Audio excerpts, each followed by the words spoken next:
Princess Florine and the Bluebird. Once upon a time, there lived a king, and his queen didn't anymore. Though he was very rich in land and money, he was grief-stricken. When he lost his wife, he was inconsolable, shut himself up in his royal room, stopped eating, and knocked his head against the wall.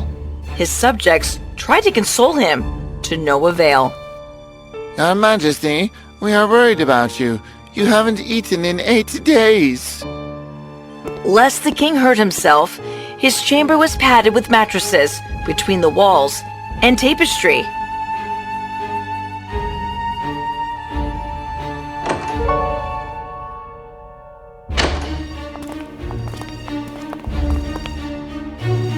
Your Majesty, please allow us to help you through this difficult time.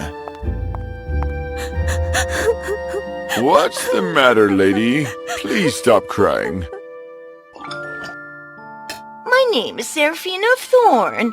I lost my husband a month ago, too. I feel your pain. I see. Your sorrow mirrors mine. I come not to ease your pain, sire, but to share in it. For to mourn a beloved is to honor them. Everyone, please leave the room except Seraphina. The king, struck by her words, found strange solace in their shared despair. They exchanged tales of their lost loves, their grief bonding them. He decided to marry her. Now, at the hasty royal wedding, the king's daughter, Princess Florine, was present. She was beautiful and kind-hearted. Queen Seraphina sent for her own daughter, Veruca, raised by the fairy Morgana. However, grace and conventional beauty weren't her strengths.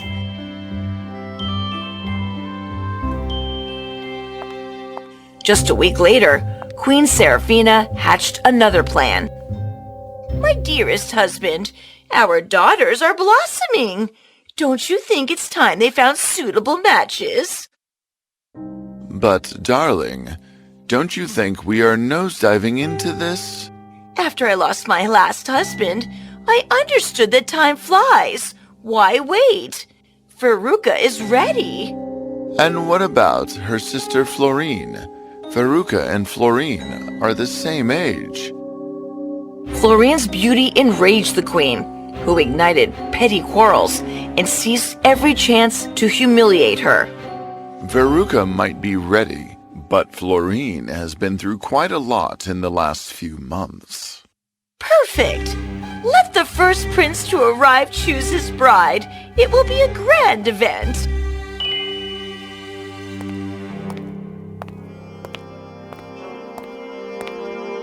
Princess, the Queen, she's ordered me to take away all of your beautiful dresses and jewels. But why? It's for Veruca, isn't it? I understand. Please take good care of them. Some are gifts from my late mother.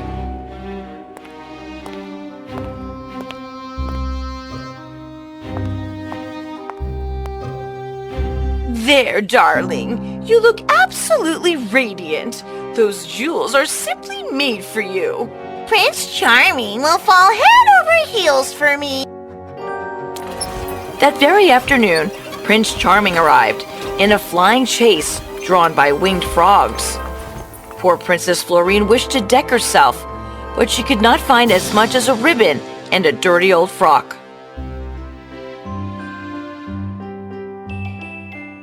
Stand tall, dear. Any minute, King Charming will arrive. Remember, you are the vision of princessly perfection. Stop slouching. Don't let her outshine you.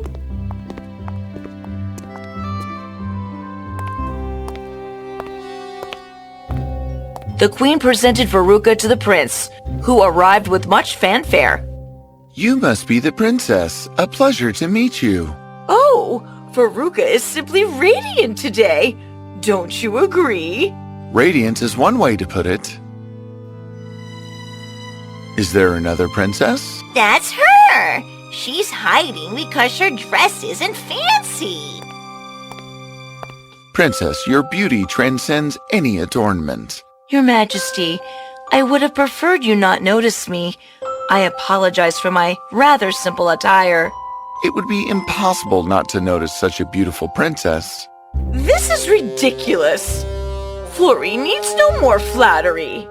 I understand the Queen Mother isn't too pleased, but may I talk to you in the garden? Of course, Your Majesty.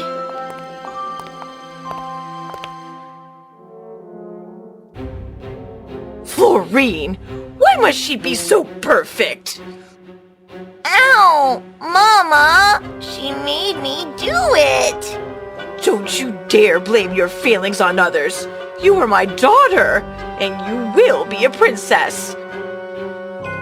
Well, what did you learn? Queen Mother, I eavesdropped on them. He is going to propose, and the prince plans to elope with Florine. They'll meet at the small window overlooking the garden. Foolish boy. We'll thwart his plan. Veruca will be waiting for him instead. The maid, acting on Seraphina's orders, distracted Florine with her colleagues as they returned all the jewelry and dresses, which gave Veruca the time window to execute the plan. Florine, are you there? Yes, Your Majesty. I'm here. My love, I'm here to take you away. We'll start a new life together. But I'm so unhappy, Your Majesty. Life has been cruel lately. Don't worry, my dear. We'll escape this misery together. Will you be my wife?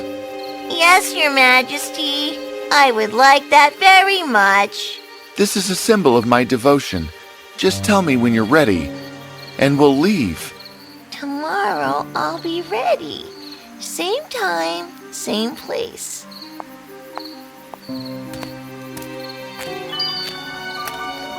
She must be nervous. I'll wait a little while longer. See, daughter, it was simple. Now you're engaged to the prince. He didn't even notice it was me. Excellent. He'll be back tomorrow night for your escape. You know the drill. Meanwhile, to add insult to injury, Queen Seraphina stormed into Princess Florine's chambers. Behold, my daughter, the princess.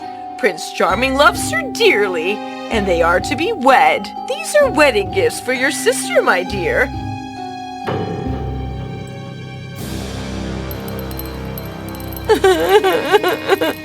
What?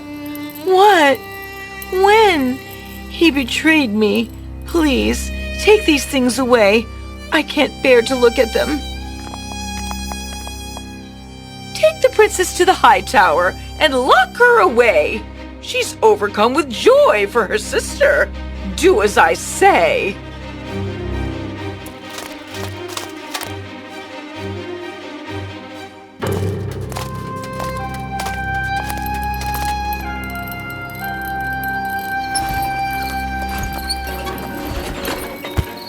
Florine, darling, are you there? When shall we wed, my dear?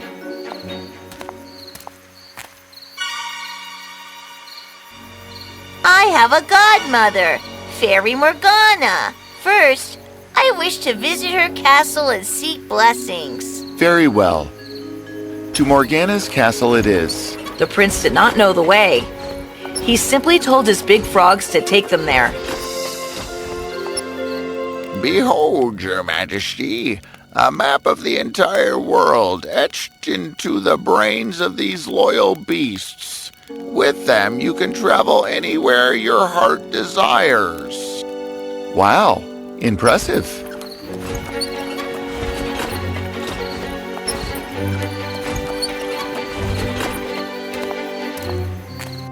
I will go find her. He thinks I'm Florine. Leave it to me, my dear. What sorcery is this? Where is Florine?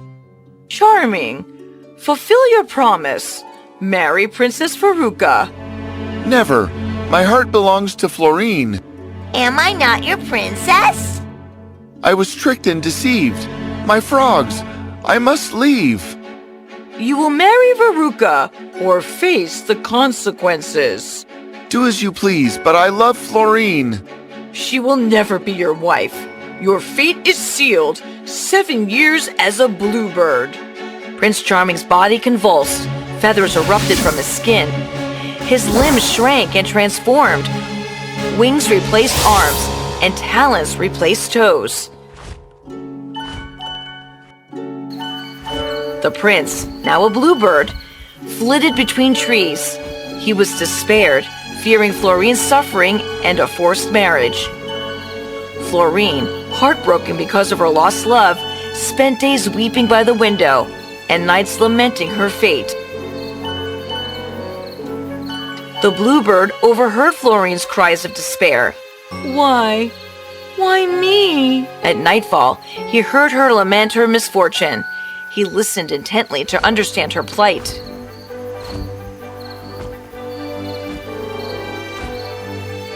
Is it truly you, my love? Your imprisonment pains me.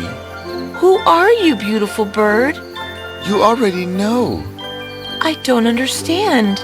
A lovesick prince who loves only you. Florine was still heartbroken. She recounted Veruca's gloating and flaunting the ring. But the ring... Lies. They tricked me. I ran away as soon as I realized it. Being a bluebird for 7 years is better than betraying you. My heart was so heavy. I can breathe again, my prince. I missed you so much. I wish I could hold you in my arms. But, my love, you're so vulnerable as a bird. Predators lurk everywhere. Owls, hawks, cats. Don't worry, my love. We'll meet every night. Remember the day we met? The bluebird, consumed by love, desired to show his devotion and affection.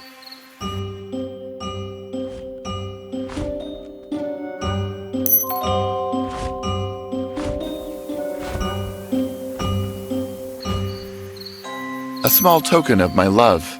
Your presence is all I need, but thank you. I wish you could visit during the day. I'll find a way. The bluebird returned to his kingdom, his love brimming with cute gestures.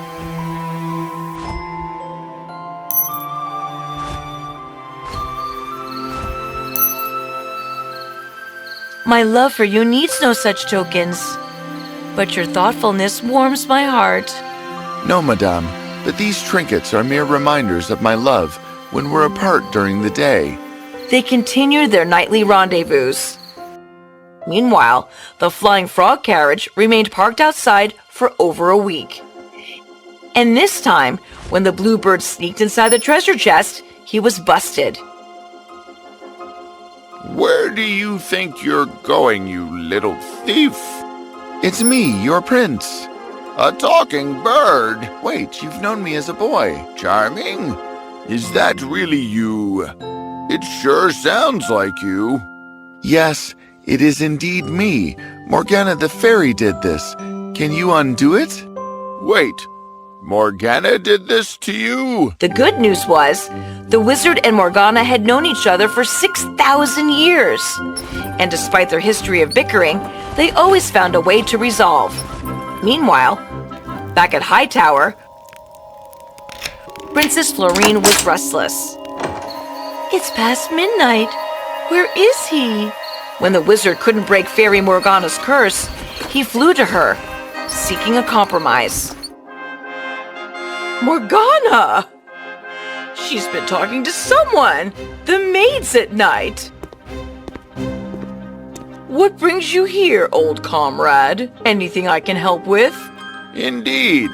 It concerns the prince you transformed into a bluebird. Oh, him! He angered me. He ditched my goddaughter. Isn't she lovely? He did no such thing. He was tricked. How on earth did you break out? It's true, Morgana. I've known Charming a long time. He has integrity. He told me everything. Morgana understood at once that she was made a pawn in Seraphina's envy to make her daughter the princess. I can't.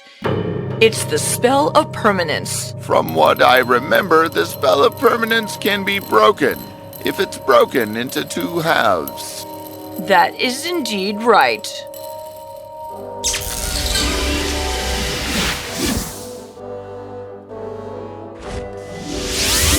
Thanks, comrade. Our paths are bound to cross again. Never know. Perhaps when magic may need a helping hand next. My love! My dear prince, finally, it's been a long wait.